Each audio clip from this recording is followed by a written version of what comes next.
Tonight, our member L is going to present a workshop on preparing for emergencies like martial law, natural disasters without FEMA, and she'll talk about making connections in your community to support each other through things like a general strike. Elle, please take it away. Yeah, hi everyone. My name's Elle. I am a member of this group, and then my day job is a training and exercise specialist at the State Health Department with the Office of Emergency Preparedness and Response. So that's kind of my background. The reason that I started giving this preparedness workshop is because there is kind of a gap between the types of like large, big picture types of preparedness that our government does on our behalf, like FEMA and first responders. Those are all government or state and local programs that help us respond to emergencies. But a lot of people don't really know what they can do at a community level and at a household level to be more prepared for all types of things. So that's what we're going to talk about tonight. Okay, I'm going to start this slideshow and share my screen. There it is. Okay.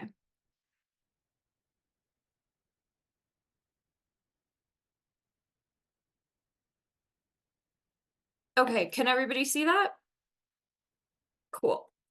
All right, I am working off of like one main monitor right now, so I won't be able to see the chat. But Tiffany, I'm sure, can keep track of that. All right, our learning objectives for today are to understand how emergency preparedness relates to our current political moment, to understand what it means to have a healthy relationship with preparedness, to understand how to prepare with an all hazards approach, to understand your role in preparedness as an individual, as a household member, and as a community member, and to begin your emergency preparedness planning process. So our agenda for this workshop is that I'm going to spend the first 35 minutes or so giving you guys kind of a crash course in preparedness, and then we're going to have some work time in breakout rooms, and then we'll have some time for closing discussion. After the workshop, I will also hang out for a while if anybody has any other questions, and then I'll also let you guys know that this is a workshop that I've condensed for this sort of webinar format, but it's a workshop that I give in a longer, like 3-hour version. And I do that usually on the weekends for small groups of people. So if you know of any groups that you think might be interested in it in your local area and you're looking to have some more work time, have some more discussion time, you can definitely contact me after to request that workshop. Okay, so the first thing I'm going to have us do is just take a minute, and I want you to write down one skill or one strength that you've used in a high stress scenario, a protest or activism environment, or during an emergency. We are not going to share these right away, but if you want to share in the chat, you can. This is something that we're going to circle back to when we're in our small breakout room discussions. So I have a timer here. I'm just going to give us about 60 seconds to jot that down. Again, feel free to share in the chat or just write it for yourself.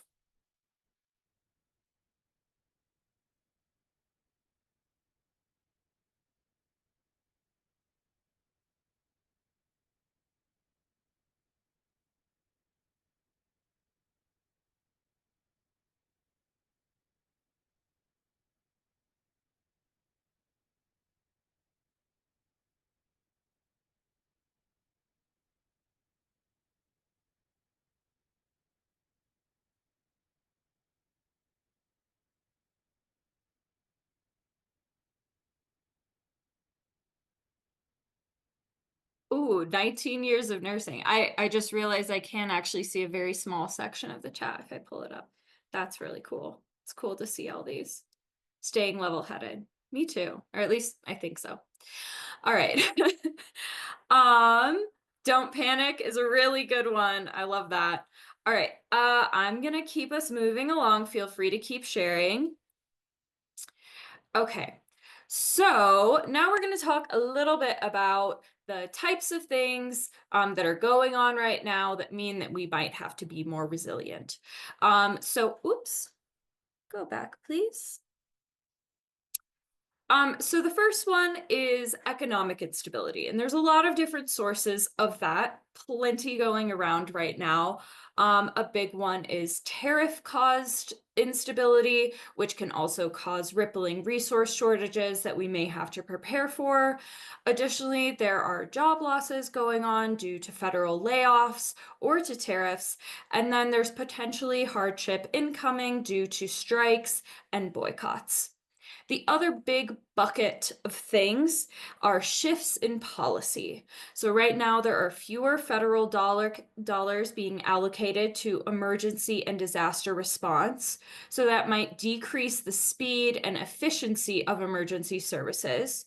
There's also fewer federal dollars allocated to climate resilience and climate change mitigation, which is going to make us more vulnerable to disasters overall.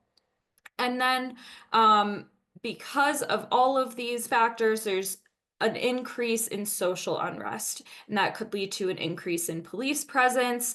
Obviously, we've been seeing a lot of that with these ICE raids, and those factors may prevent some people from leaving their homes. So, this workshop is going to focus on building resilience with an all hazards approach. It can be really tempting to try and plan for scenarios and prepare by purchasing supplies and gear, but that type of planning can easily leave out important supplies and does not really develop our ability to use those supplies and use that gear in an emergency. An all hazards approach is going to avoid those pitfalls. Instead of focusing on specific emergency scenarios, we're going to create backup plans for all of the vital resources that humans need to maintain a healthy and safe life during emergencies or in other times of rapid change or instability.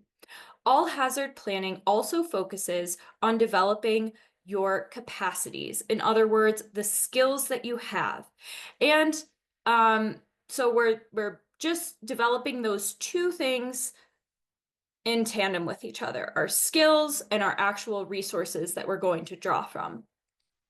Some aspects of planning are going to be specific to your area. For example, if you are planning for safety and security, that might include securing your home against wind, water, fire, or smoke. But if you live in an area where wildfires are not common, you don't have to worry about preparing to secure your home against smoke. So those are the types of things that we're going to be thinking about. All hazards does allow you that flexibility of thinking about the natural hazards in your area. But again, we're not trying to focus on those specific scenarios. So again, as I said, we're not going to focus on specific scenarios, but thinking about our current issues can help us prioritize different areas of preparedness, and it can also help shape the way that we prepare. For instance, somebody preparing for a protest will need to prepare their items to fit in a backpack, whereas somebody who's just prioritizing their preparedness for natural disasters or weather events may not need to focus on making those supplies as portable. So some areas of preparedness that are relevant to our current political moment are first aid, which is relevant for protests, supply chain issues that affect medical supplies, and can help address reduced staffing and funding in our healthcare systems. You can also think about your communication, transportation, and navigation. That's relevant for protests, for internet outages, phone service outages, or for times when you need to leave your phone at home, because I know that that is personally something I do when I go to a protest. Communication planning for protests should also include having contact information, numbers of friends, family, lawyers, A really great tip is to actually write those on your arm if you're leaving your phone at home, especially. Another one is food and water. Again, that's relevant to our resilience for economic and supply chain issues. And it's also relevant as supplies for protests or political actions that last longer than a few hours. So, literally bringing snacks and a water bottle to a protest event is in its own way a form of preparedness. Another one is important documents and money. That is relevant for community members who are at an increased risk of deportation or harassment from ICE. And it's also relevant if you need to leave the country or travel. And then finally, safety and security is relevant for remaining safe and secure during social unrest. Okay, so now we're going to talk a little bit about the difference between healthy preparation and unhealthy preparation. So, healthy preparation should help us feel more safe and secure.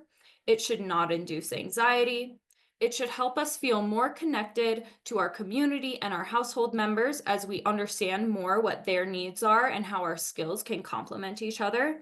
It can also transform your habits and lifestyle in positive ways, and it focuses on building up your skills as well as building up your resources.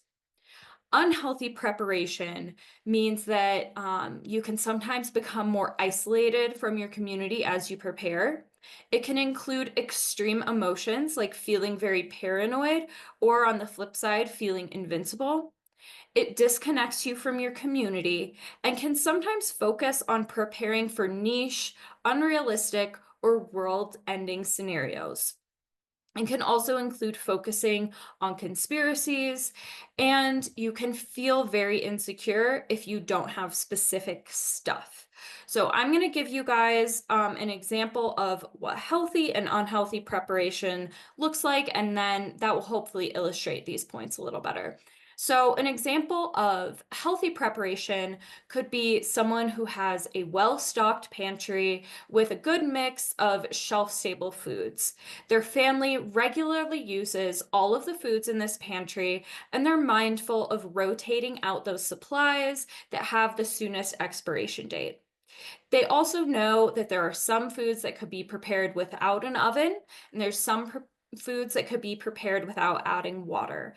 With those supplies and skills, they know they're going to be okay if they can't go to the grocery store for several weeks, and they know that their family will have safe, warm, familiar food, even in the event of a disruption or social unrest. An example of unhealthy preparation would be, for instance, somebody who is really fixated and worried about the next pandemic, and they spend a lot of time thinking about how that could possibly happen. In their basement, they have a large stockpile of medical supplies that they don't really know how to use. And it's including things like surgical gowns and hazmat suits, and as many over the counter medications as they can buy in large quantities. When they get stressed out about a new scenario that they've come up with, they cope by buying new stuff. And they hope that in buying these new things, it's going to make them feel more safe and secure, but instead it doesn't. All right, so this is going to be our framework for personal preparedness, is these kind of three different time frames. So we're going to, I'm sorry, I'm just skimming through my notes here. I got a little lost. All right, so we're going to be preparing for 3 bad days, 3 bad weeks, and 3 bad months. And for every level of preparedness, we're going to be pulling in new members of our community, because in those longer time frames, we're just going to need more support. So when you're preparing for 3 bad days, you should focus on creating a temporary backup plan for all your most vital needs. You're likely only going to need one person, yourself, to have those necessary skills and stuff to be safe in a 3 bad days scenario. When you're planning for 3 bad weeks, you will focus on more substantial backup plans for vital needs, as well as planning for your comfort and emotional resilience. These 3-week plans will likely involve teamwork from your household members or neighbors. In my case, my cat who does no work, but I live alone. So she's all I got. When you plan for your 3 bad months, you're going to focus on more holistic lifestyle shifts. This will be a gradual process of increasing your skills, supplies, and increasing your social connectedness and relationships within your community. It's impossible for one person to have all the skills and all the stuff that's necessary for a 3 bad month scenario, which is why 3 month planning will likely involve your community members and pooling skills and resources to be safe. In short, holistic resilience will require more people and more teamwork for longer periods of difficulty and disruption. Okay, so next what we're going to do is I'm going to give you guys a little crash course in each of these time frames, and then after that, we're going to move into our activity portion. All right, so the first thing that you will prepare for or start your plan for is our 3 bad days scenario. So these are acute events. Acute emergencies are minor disruptions that last 3 days or less. You've probably been through these types of emergencies and scenarios already. Some examples could include brief power outages or acute weather events that don't just damage infrastructure. It can also include preparing for like a day-long demonstration. So being prepared for that protest that you're going to with a backpack that has some different supplies that you'll need throughout the day. Your 3 day prep, your 3 day prep will also be useful in man-made threats, those protests, or even overnight demonstrations that are like 24 hours in length, like encampments. So your preparedness for this should include minimal additional purchases. It doesn't need to be perfect. You're really just making sure that you have a temporary backup plan for your vital resources. Another thing that I like to remind people for their 3 days preparedness is that when you're preparing your water for this, that means about a gallon of water a day per person in your household. Again, just me and my cat, so I only need to have like 4 on hand. But if you have a family, that is something that you can start thinking about as well, is that water stock. Okay. All right, so next, we're going to talk about our 3 bad weeks.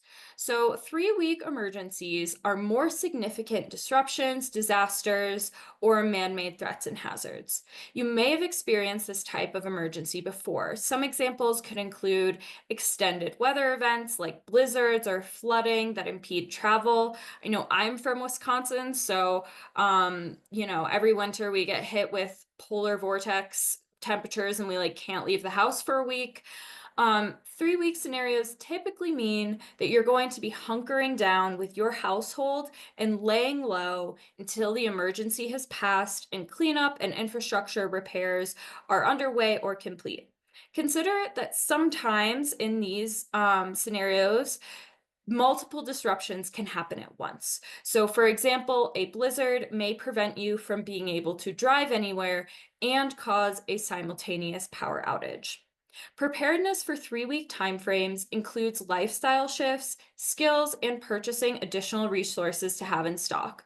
For anything perishable, you'll want to get in the practice of stocking items and rotating them out before they expire. Remember that medical supplies, medications, and first aid supplies sometimes also have expiration dates. Some fuel has expirations as well, so be mindful of this if you have a generator or you're thinking about your pantry preparedness or first aid preparedness when you're doing your planning. One tool you can use for managing these items with expiration dates is keeping an inventory spreadsheet. I have one as part of the handout for this workshop, which if you haven't made a copy of it, we'll do that together before we get into the activity portion.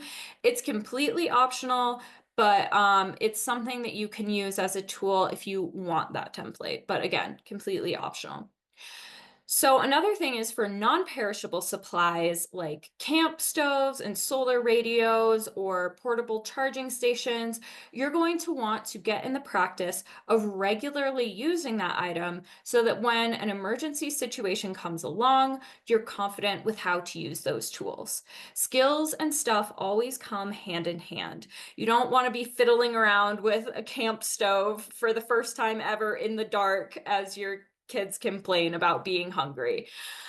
So for these 3 week scenarios, we're also going to need to rethink some storage. So for example, it isn't practical to have like 30 gallons of water per person because again, gallon of water a day for 3 weeks, that's a lot of space. But what I do for my planning is I've identified like a water source and then I have things in place to purify that water if needed. Remember that 3 week scenarios also require our emotional resilience. So, having familiar foods and well practiced skills will allow us to focus on safety and survival during longer disruptions instead of stressing out about how to use your different gear for the very first time. You're also going to want to think about maybe some items that can bring you or your family comfort. So for me, I know that I have a pretty wide array of books that I can rely on. I'm a big reader. So thinking about those kind of things that help you stay regulated and help you stay calm in an emergency. Okay. And then our final one that we're going to think about today is our 3 month preparedness. So, 3 month emergencies are marked by significant disruptions to critical infrastructure, resource shortages, or events that have extended recovery periods. So, one example that we've all been through together is the COVID-19 pandemic, which stretched beyond 3 months and into years and had rippling supply chain issues that affected us, and especially those like who needed additional medical care for a very long time. Another example of a 3 month disruption could be the power outage in the aftermath of Hurricane Maria, which caused power outages for over 190 days or 180 days. So preparation for this requires more robust supplies, and it also requires whole communities to work together. Teamwork and connecting to our neighbors is a really important aspect of this type of preparation. It is nearly impossible for one individual to have every single skill and supply that is required for an emergency that is a 3 month emergency. So, resilient communities are able to work towards the common goal of survival as a team, and building relationships with your community before disaster strikes is an important step. So consider these types of questions when you're thinking about your 3 month preparedness. You can think about who your neighbors are. Do you trust each other? Does anyone in your community have special needs? Who has what skills? How can you support each other in a long-term disaster? And then also thinking about what specific skills and supplies can you provide to your community? When you're thinking about supplies for this level of disruption, you're going to want to stock larger quantities of food, have sustainable plans for water sources and purification, and have a more extensive first aid and medical supply kit. As you fill out your planning sheet, you're likely going to find that the supplies that you need for 3 months and 3 weeks have overlap. The biggest difference between 3 months and 3 weeks is not really the types of supplies that you have. The real difference is in the quantity of the supplies and in the skills that your community will need to stay safe during those 3 month scenarios. Again, those skills that you're going to need are going to come from multiple community members. So, some skills that you can think about for those 3 months scenarios include things like medical care that goes beyond first aid skills. You can also think about alternative ways to get food or supplement a food source like gardening, foraging, or hunting. You can also think about things like mending and repairing that can help you be more resilient to economic instability and like reusing the items that you have, fixing them up. You can also think about the skill set of caregiving. There are always going to be members of our community that need that extra support, that need that extra person there to help them through, especially in communities with a lot of elderly people or young children. And then a final one that I like to think about is the skills of moderation and emotional regulation. In scenarios where you're experiencing a 3-month long disruption, emotions are going to be running very high. It's very stressful. So having somebody in your community that's really good at keeping people calm and helping resolve conflicts can be a really valuable asset for your whole community to have. So, teamwork and community are those keys to survival in those long term disruptions. Um, I do not advocate for you running into the woods and abandoning human speech and being a mountain man and I don't know, finding your way out there. You really are going to need each other. Humans need each other, right? The other thing that I like to remind people is some emergencies, they may extend 3 months. However, preparing for longer than 3 months is not something that we're going to explicitly cover in this workshop, and there's a few reasons for this. So the first thing is that I'm recommending planning for your 3 days first, then 3 weeks, then 3 months is your last like big goal to work towards. Preparing for those 3 months is going to require lifestyle shifts, inventory management, community building, and skill building. These are all time intensive things to build towards, and those skills and the community that you grow in the process are going to be applicable even in scenarios where that time frame exceeds 3 months. For emergencies extending beyond 3 months, circumstances are always going to change and new unexpected things will likely happen. So emergencies that go beyond 3 months will likely involve outside resources from governments or aid organizations, and in those situations it's highly unlikely that you'll be completely without help from beyond your community for longer than those 3 months. All of that said, it is always possible that your specific circumstances require greater preparedness for a longer time frame. If you think that might be you, build up to that 3-month level of preparedness first, and then reevaluate whether or not additional preparation is practical and appropriate.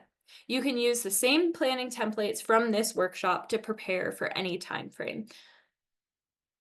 Okay, so before we get into our planning, I'm just going to show you guys a little sample plan here. This is somebody who is creating a backup plan for power and light, and specifically she's creating a backup plan for light. So this first column with the yellow header is the skills and stuff that she needs for a 3-day disruption.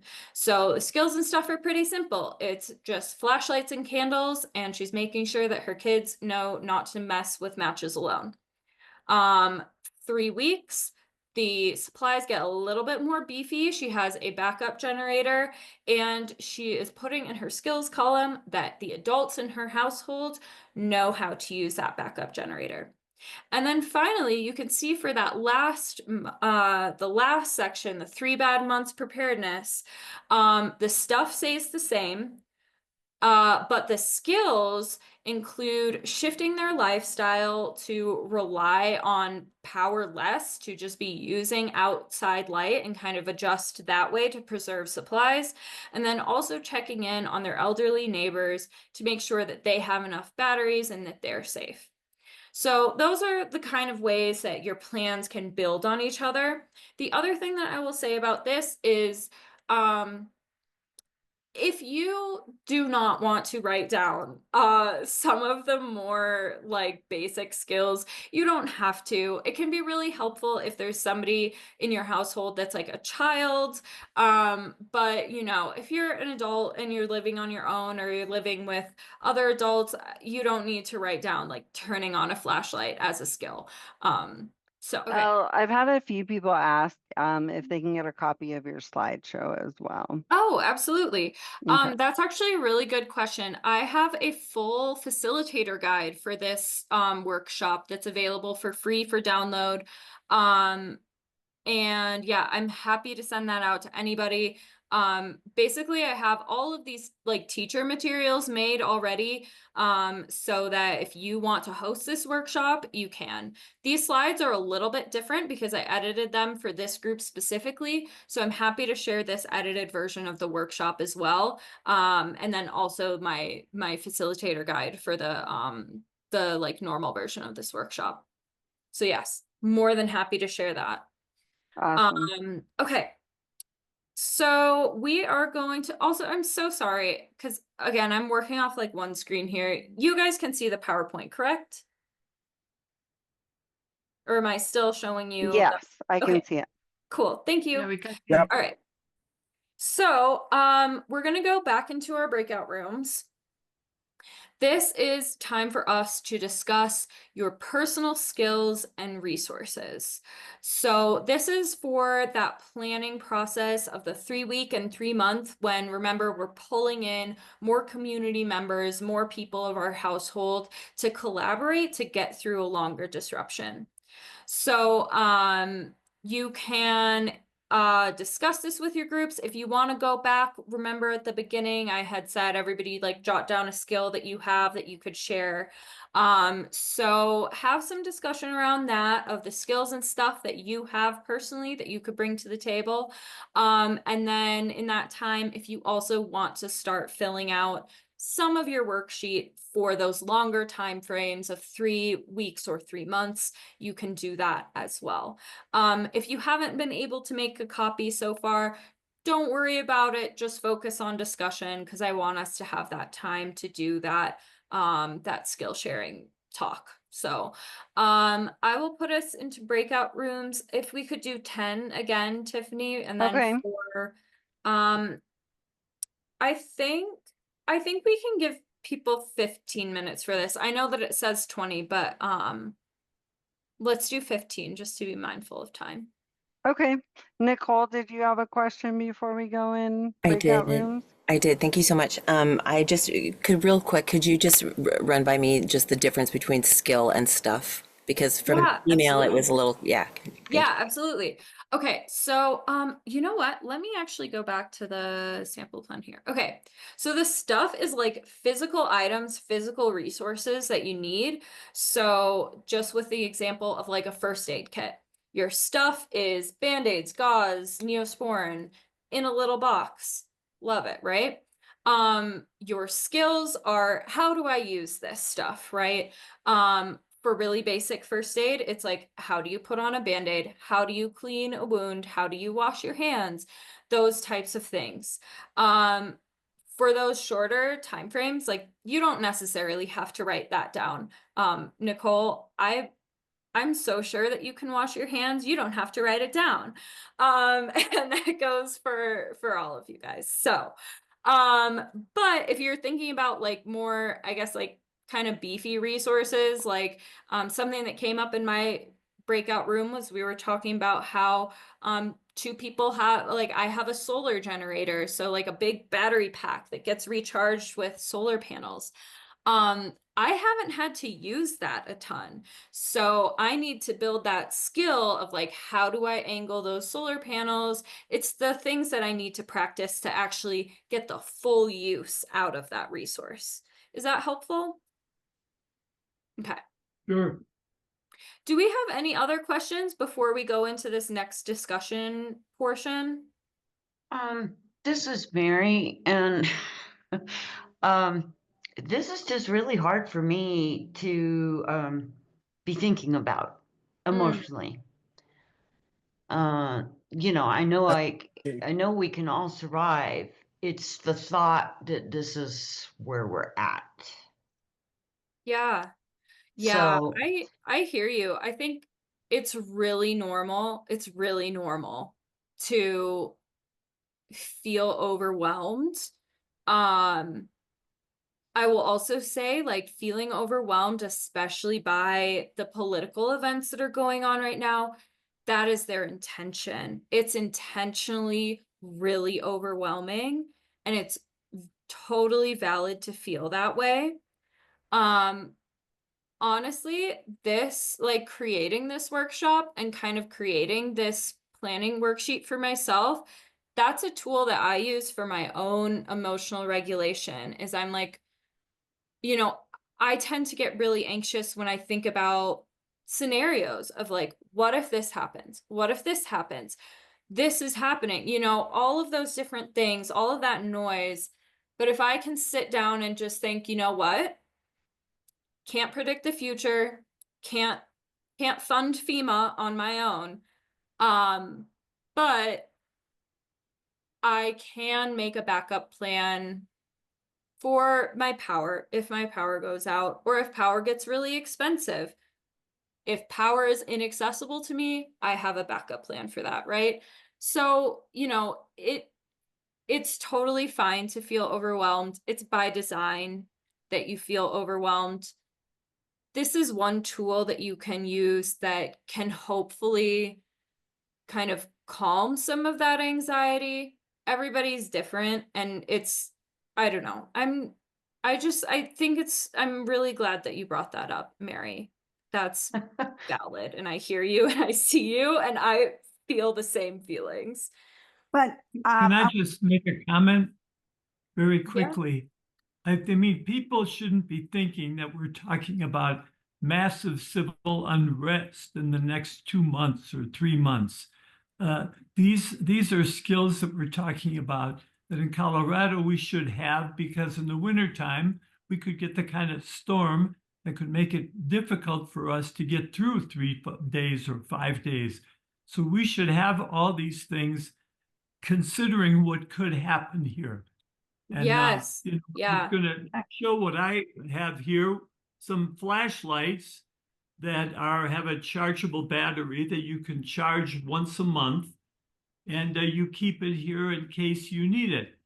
And in the wintertime, Perfect. if all of a sudden your furnace breaks down and it's 5 below 0, if you're lucky enough to have a fireplace or a gas fireplace, you turn that on and that can heat you and get you through for a few days. And, I've had that experience. Or if you have a wood stove. So these are just things that, are common sense in a place where things can happen. Yeah.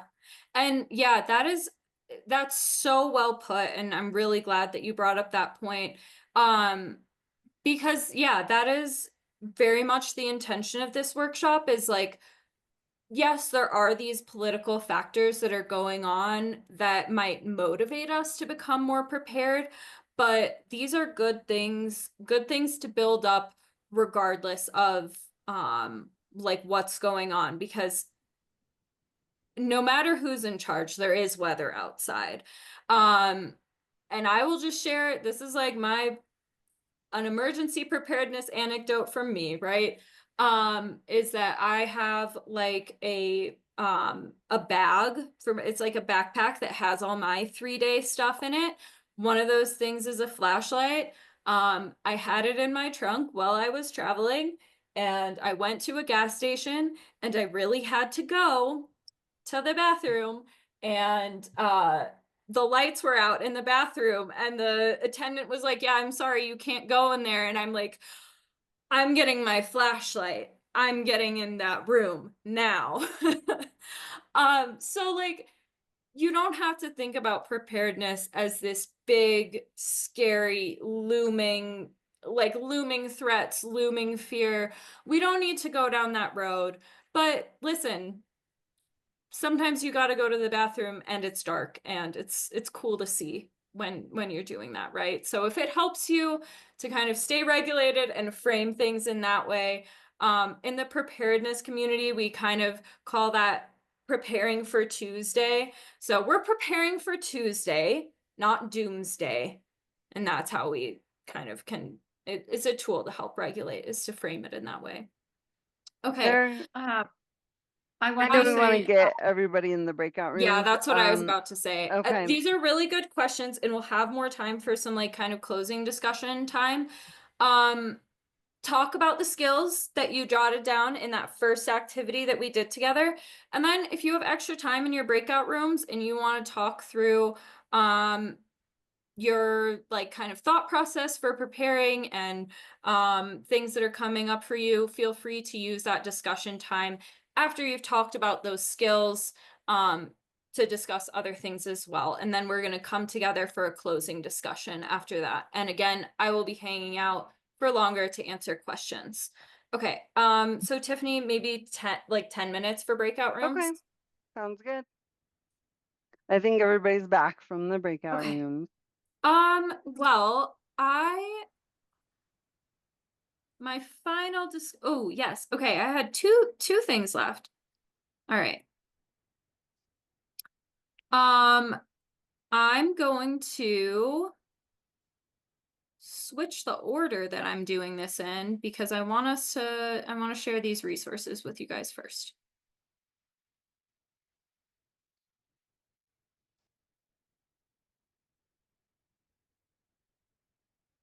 Sorry, 1 second. I hate to do this. We're going to have to skip out of here. This is Cindy. I just wanted to ask, were we going to do a thing on martial law at some point? I thought that was tonight for some reason. Well, what tonight was like everything that we learned tonight are all of the skills and information that you'll need if you can't leave the house for a long period of time or leave your neighborhood. Right. Okay. Okay. So, but was this our martial law section then? Yeah, so everything that we learned tonight are all skills that you might need if Trump declares martial law. Okay. All right. Thank So you. You're there isn't welcome. a specific martial law section, but for example, if they declare martial law and you need to get out because the National Guard is coming after you, having your documents in place, having food, having water, knowing how to handle these things, even if you only have to get out for 3 days, are important skills. So it's not everything that you would need to do if there is martial law, but if there is martial law and you need to bug out, you need to have this stuff together. So it goes along with, not covering all of, if that makes sense. Great. Yeah, it does. Thank you. I appreciate that. I was wondering where you were. And I will Tim, if also you can hang on just a minute, I want to let Elle do her closing, and then we will do a whole bunch of questions. Yeah. And I will also say, like, RE martial law, that was a question that I think came up in my first or second breakout room of like, do I personally think it's going to happen? I personally doubt it, but like my official opinion is like, I don't know, maybe. I mean, nobody can see the future, right? The intention of this is not it's like Morgan said, like it's not specifically like here's the checklist of how to be prepared for martial law, but it's more again, we're preparing for Tuesday, not doomsday. You know, you will be resilient to like weather events and potentially like if it helps you to frame it as preparing for martial law, you can do that for yourself, but these are more just like broad things that can help us prepare for any scenario because again, we're focusing on our capacities and our capabilities and our social connections instead of hyper fixating on those specific scenarios and stressing about that. Okay. So really quickly, I did want to share, and this will go out in the slides. But these are some resources that I pulled that I thought would be relevant for this group. So the first link there is emergency preparedness considerations for immigrants. There's also a protesting safety and protester rights thing. there is a really cool Know Your Rights recorded webinar that is targeting like understanding your rights with law enforcement and with ICE. That's a really great resource. And then this final link is to a YouTube channel that talks about pantry preparedness. And she does a really great job of breaking down how you can prepare your pantry for things like economic instability, which unfortunately I think we're all going to become well acquainted with as tariffs and the kind of rippling supply chain issues of that start to hit our shelves. So yeah, those are the resources that I pulled for you guys. And then this last one, oh, is the legal line. This is actually something that Tiffany, they recommended it to me. So I threw that in there. That is a line that you can call if you are potentially arrested at a protest. I know I'm not planning to be, but that is that is a number that you can call that Tiffany shared with me. So okay. Do we want to just skip this closing discussion, or you can put it in the chat, let's say, because I think Yeah. I would like to make sure that we have time for other things.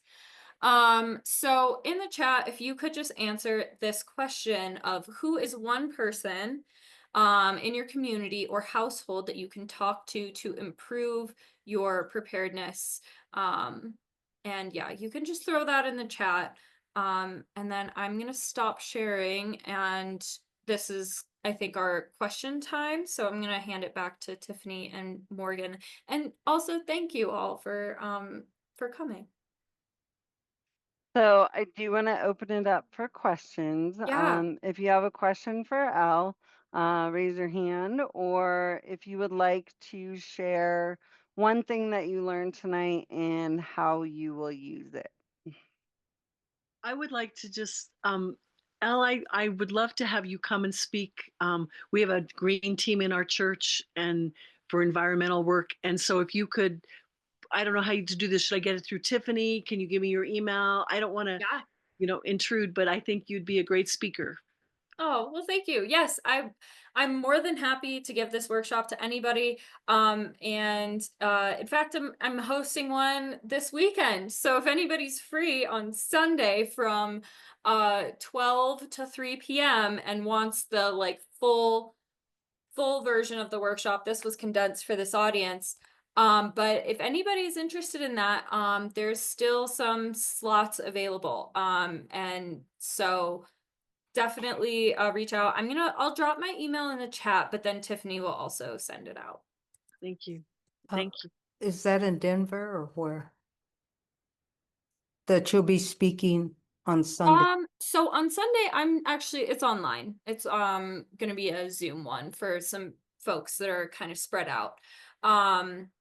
So yeah, we can send that link out. It does have limited spots, but it That's group even from all better over that the it's nation. online. It's folks from a few different states. Maybe they can email you if they're interested in Yeah, Sunday, and then you absolutely. can let them know if there's a spot still available. Yeah, absolutely. Yes. I'll let my little hamster wheels in my brain are still turning, trying to think about that. But Mary Beth, shoot me an email and we can definitely talk about getting it to your church group. I think that'd be awesome.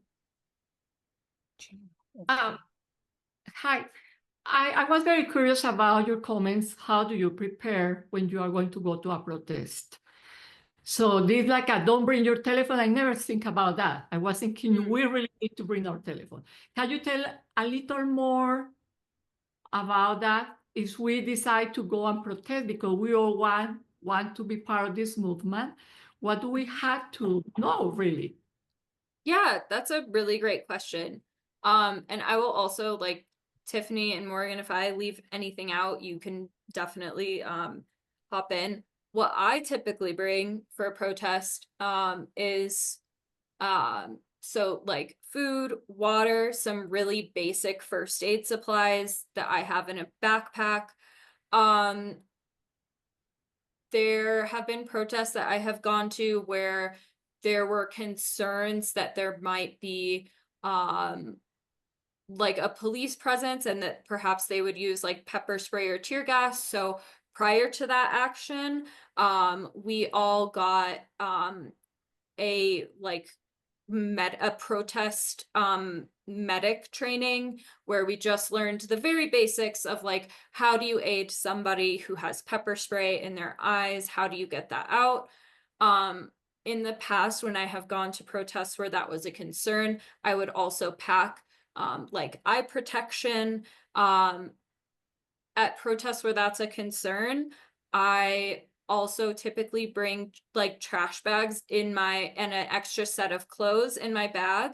The reason for that being that if there is any like chemical in the air that can get on your clothes and irritate your skin. So having a change of clothes, if that's a concern, having eye protection, if that's a concern.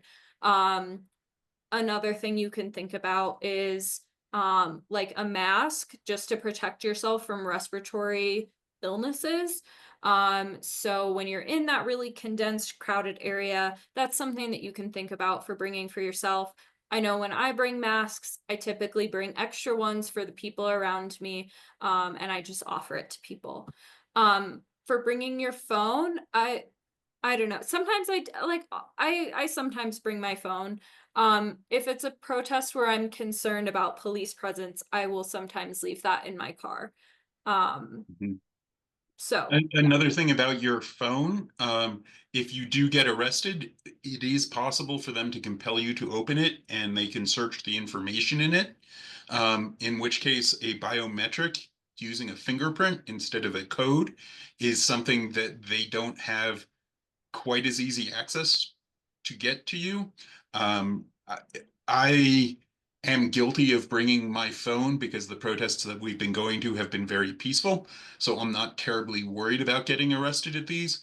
But at ones where that might be a concern, or if you are in a place that even peaceful protesting may get you arrested, I would err on the side of not bringing it.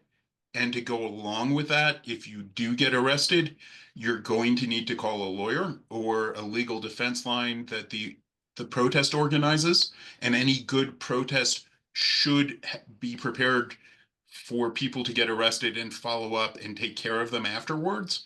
That is an important responsibility of organizing a protest. But having a lawyer's phone number written on your arm in Sharpie is a good idea. And we're actually going to go over this stuff more in detail in one of our future meetings. We're going to talk about how to protest safely, because there's definitely a lot that goes into it. But Pat has had their hand up for quite a while, so please go ahead. Thank you. Well, Good. oh. Okay. Well, first, I'm real excited about the Inspiration Point barbecue. I didn't know what time it was. That's where I was born. So if you can let us know that again. And then it's been really nice to have this update on some of this preparedness stuff for sure. And I've had to evacuate from a fire one time, and then had when I was a kid, the electricity went out for 55 hours. So I'm pretty familiar with ways to get around some of the problems, but that was helpful. And but I also, Gary's been posting the stuff about getting rid of Trump, and we haven't really hit on anything on that. Like his Qatar giving him the 747, and Medicaid's going, PBS is going. So, we probably can't talk about that now, but it's just some of the more recent issues that have been really troubling, especially the Medicaid. I lose Medicaid, and I don't know what to do. So anyway, yeah, if we can let me know about that, the barbecue time, and I'll plan on there. Yeah. I'll bring a lot of history along with it too, so I can show people a little bit. It's pretty interesting little history there too. So Okay. okay. Yeah, Morgan just posted the details of the barbecue in the chat. Okay. It's going to be on May 31st at Inspiration Point Park in Denver, which is near 49th and Sheridan. It's going to be from 11 a.m. to 4 p.m. So 11 to feel 4. free to drop in whenever. Cool. And I missed the protest on the May Day, so kind of wondered how that went too. So, All but that's right. not it. Cool. Cool. Thanks. Thank you, Pat. Kara, go ahead.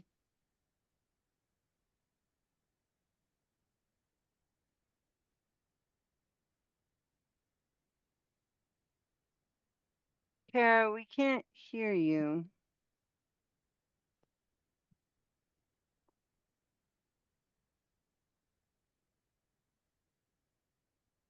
Did you have a question?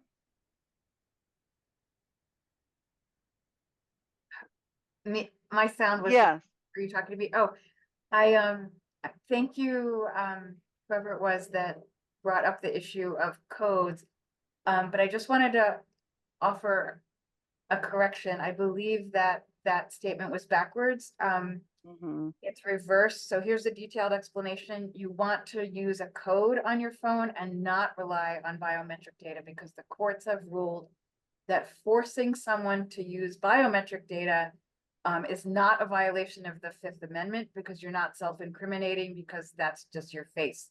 Apparently, being forced to use a passcode is considered quote unquote a testimonial act.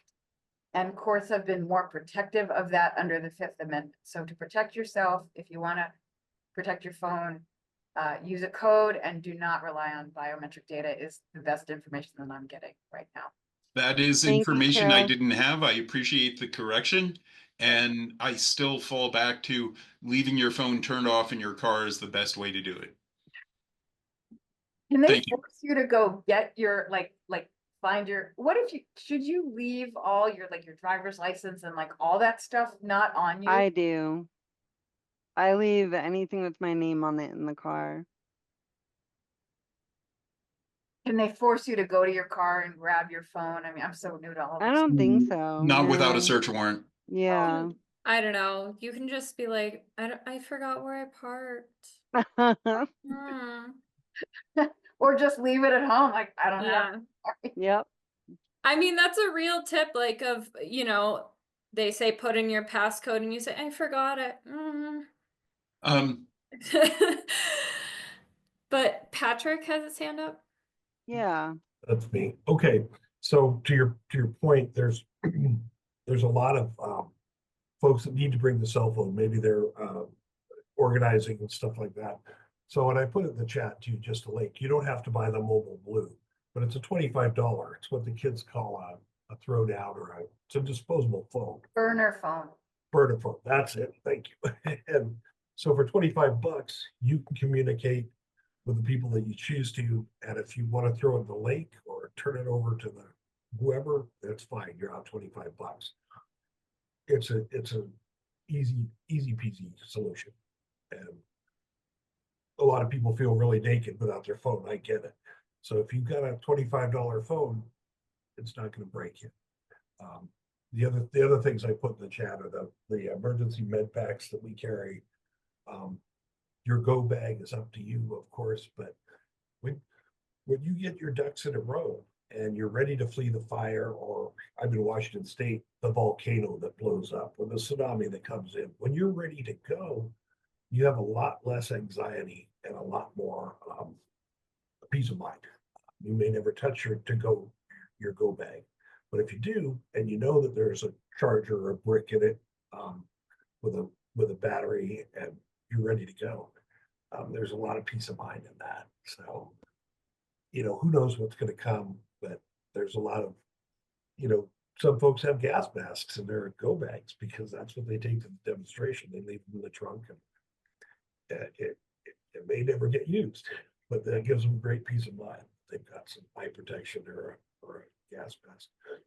So everything I've touched on is in the chat. You don't have to buy the links that I put. Midland makes a great radio that you can turn with a crank, that sort of thing.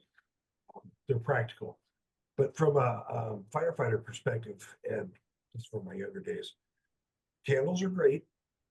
They provide, light without electricity. But I'm begging you, please, if you buy candles, buy the candles in the glass jars because they Nice. save lives. If you buy candles, if you fall asleep and the candle burns down in a glass jar, it just goes out. Otherwise, it could be a tragedy. So glass jars of candles, I can leave you with that. Thank you. Not to put a little bit of a finer point on it, imagine you're in a situation where you need to bug out, whether it's a hurricane, a volcano, ice, police, whatever. If you need to get out now, what is your anxiety level going to be? It's going to be high to start with, but then if you need to go scrambling through your files to find things and finding clothes and Right. throwing it in a bag, it's going to take a lot longer and it's going to be a lot more nerve-wracking than just grabbing your bag and running. There's a lot of talk about phones. We will talk about those, I'm sure, in the protest preparedness part of it. An old phone that's factory reset is better than the current phone that you use all of the time. But the point that it is a flashing beacon of where you are and where you've been, no matter whether you have location turned on or not, they can find it. All of those things are true, and we will get into that a lot more in another meeting. I have a question. How do you know if, let's say, martial law is, if Trump does that? Because I think there's a good possibility he'll do it. Because again, I think things are going to go quickly, more quicker than we think. How do we know? Because I live in a MAGA county in Weld County, and police have already been to my door. Nobody is helping me with the issue why they come to my door and claim that I'm mentally ill. And I know my rights, so I don't open the door and they don't have a warrant. But how do you know? How are you going to know if you need to bug out? If martial law is coming in, how do you know you have to go? So that really is mutual aid. That's the community that Elle was talking about, where people see things, people know things, and they pass that information on through essentially telephone trees to get to the people who need to know it. That infrastructure may or may not exist depending on where you are and what you're connected with. But it's a tip from somebody who knows that they're coming most often. Or if they are actually there knocking on your door, running out the back. And, I hate to say this, all of the know your rights stuff is fabulous and it is very important information to know exactly what your rights are. If it comes down to declaring martial law, he may not care about your rights. He may not come into your house with a warrant. He may send his brown shirts after you with a battering ram and knock your door in and come after you. I know that's a little worst case scenario, but I don't think it's completely unreasonable to think that just because those are your rights now doesn't mean they always will be. But most of the time, specifically to answer your question, is if you know that the police have come to your door already and you know that somebody is turning you in, then they may be coming again, but most often somebody is tipping you off and saying, hey, you need to find a safe house. What is that Pegasus surveillance? Do you know much about Pegasus, Morgan? I think that's kind of like a very different topic. I don't know a lot about it. I have heard about it. My understanding, I don't want to say anything about it because I don't have specifics. I would be speculating. I think it is a way that they can get into devices and encrypted things and see things that people normally can't see about their devices. But I don't really know much more than that about it. Because it was in the chat. It says another reason not to bring your phone is to avoid it being infected by Pegasus surveillance. Yeah, I'm seeing that it is an Israeli product. It's malicious software that can be installed remotely on your mobile phone to access your microphone, your camera, other things. So I would say Google that. Also, it says, how do you know if you have Pegasus spyware? So I don't know if it says it can be installed remotely, I'm not sure if it matters where you are. I'll jump in here. I work in cyber. So one thing you do want to get you want to make this a regular thing. The FBI actually, prior to Trump taking office, and some of the other 3-letter organizations, recommended that you restart your phone weekly. I do it once a day. I just make it a regular habit. The thing about these types of software are those kinds of surveillance mechanisms is that they don't operate in a way that, like, if you turn your phone off and turn it back on, it just pops right back on and it starts working immediately. You're not necessarily gonna know if your device is infected, so that's why you want to restart pretty regularly. Like I said, the FBI recommended once a week. You can Google that. You'll be able to see some of the press releases about that. But one thing that you do want to do is make sure you're not opening links to things. There are what they call no-click infections now from these types of things. So just be very mindful of what you open. If you open something and you feel like it might have been something you shouldn't have, a restart is just a good thing to do on any device, whether it's your PC or your phone. So When you Amber, say, when you say restart, that means turn it off and then restart it? yeah, turn it off, leave it off for about 30 seconds to 3 minutes. That's the general rule of thumb. I always say leave it off for 3 minutes, and then turn it right back on. And you should be fine because that's going to disconnect however they're doing it, whether it's like via, I'm not going to go into anything technical, but however it's operating, whatever the technical mechanisms that make it work are, um, being disconnected is gonna cut that connection for them as well. Thank you. And just to underscore the cybersecurity part of it, do not click on any links from anybody that you don't know where they're coming from, whether it's in your email, on your phone, Zoom chat. If you don't know the link, you don't know where it's coming from, you don't know who put it up, don't click on it.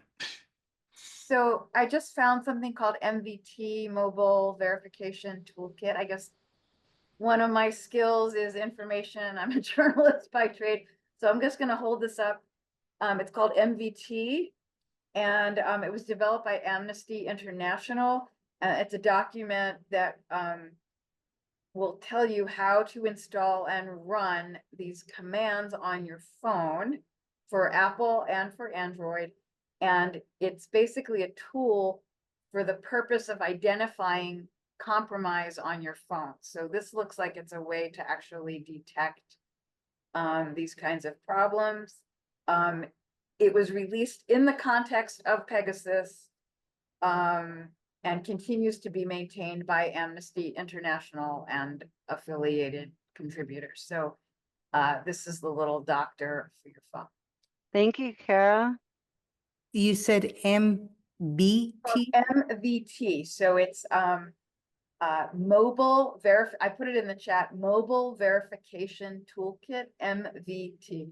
Thank you. Mary Violet Thomas, and it's, if you can also find it through Amnesty International. And then you have to figure out how to do it. It's a little technical, it looks like, but that is a good thing to know about. It's called forensic analysis of devices. So I'm wondering if it might also work on your laptop.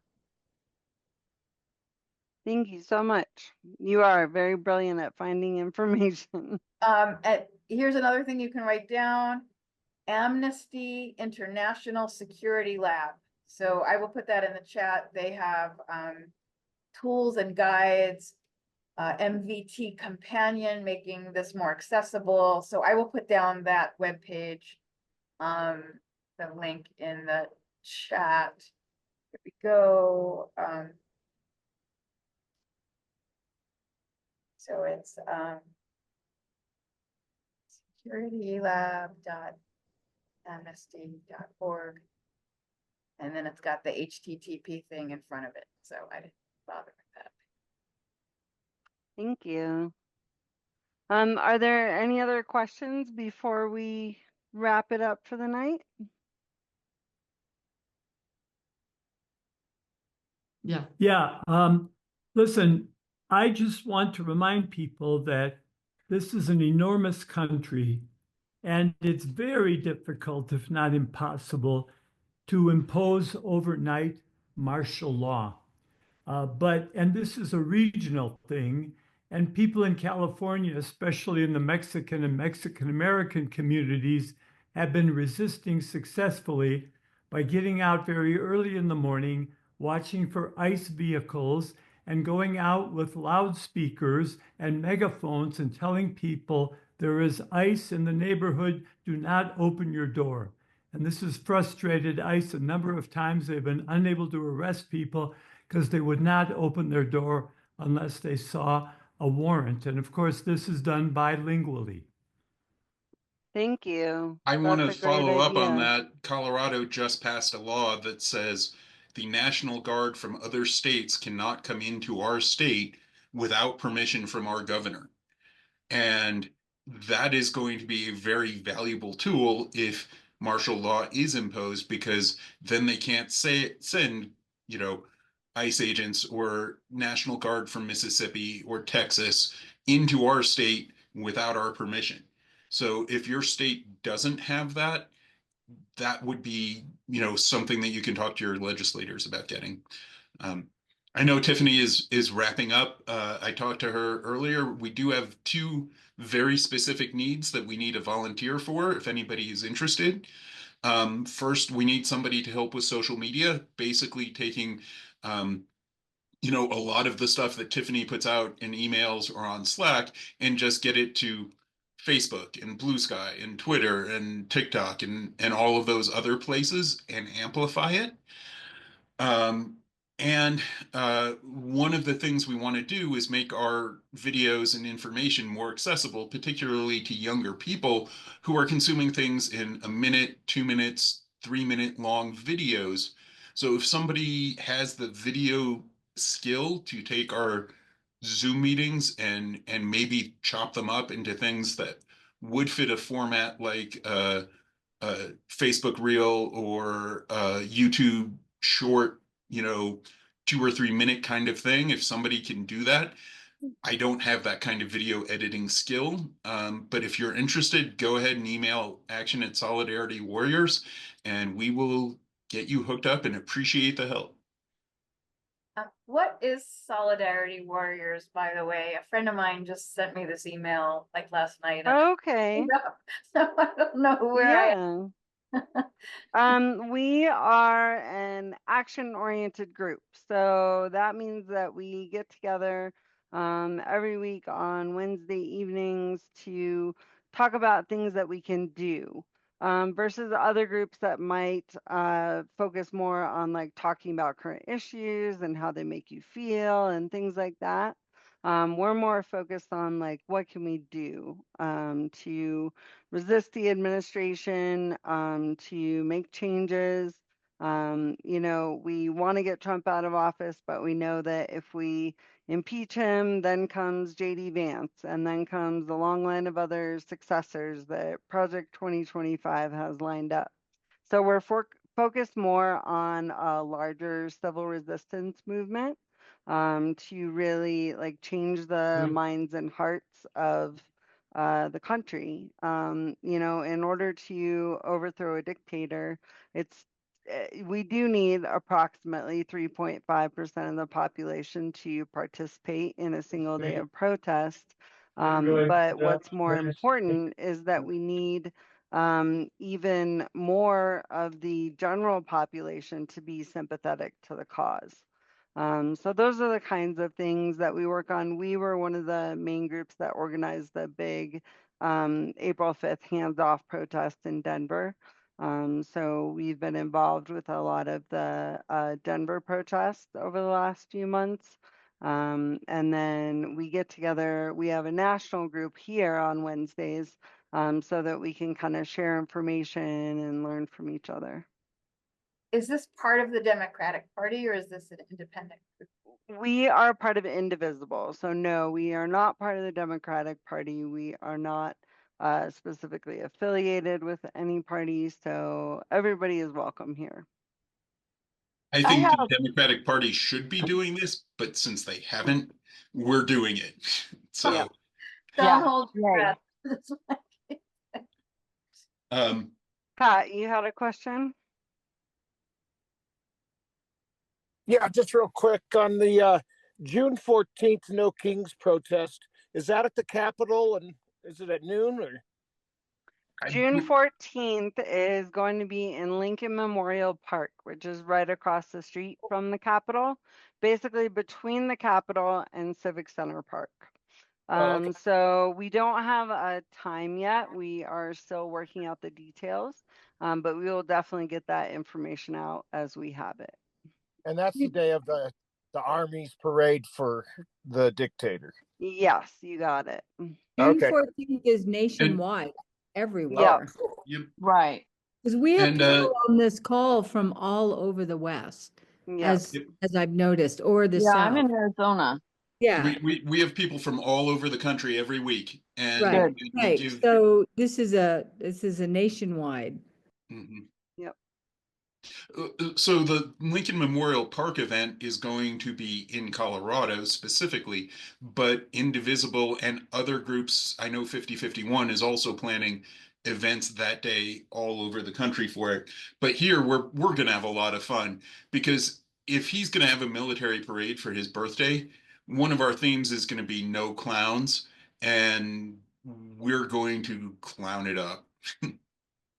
So it's going to be we're planning a lot of fun things, details later. Tiffany, somebody asked what the topic for next week is. Do you have that handy? So I have not decided entirely yet. I think we may go ahead and do the how to protest safely next week. So for now, let's plan on that being the topic. And if that changes, I will email everyone. All right, let's go ahead and wrap it up. Elle, thank you so much. This is a wonderful meeting, and everyone else, I will email you all sorts of links and good stuff tomorrow. And I hope that everyone has a great evening. Thank you. Much. You all. And then, Weekend. Bye. yeah, thank you guys so much for like letting me present to this group. I was really excited about sharing this workshop with you guys, so I appreciate it. It was a great presentation. Thank you for doing it. Many people said thank you to you in the chat.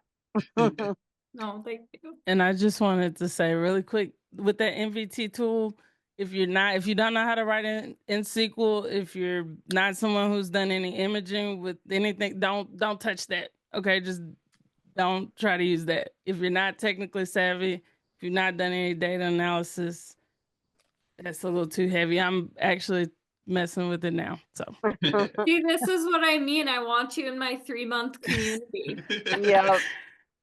well, if everything's not working, I don't know how helpful I'll be, but yeah, I'll be We'll more than all happy to just join. get a little Maybe you could- compound maybe you could together.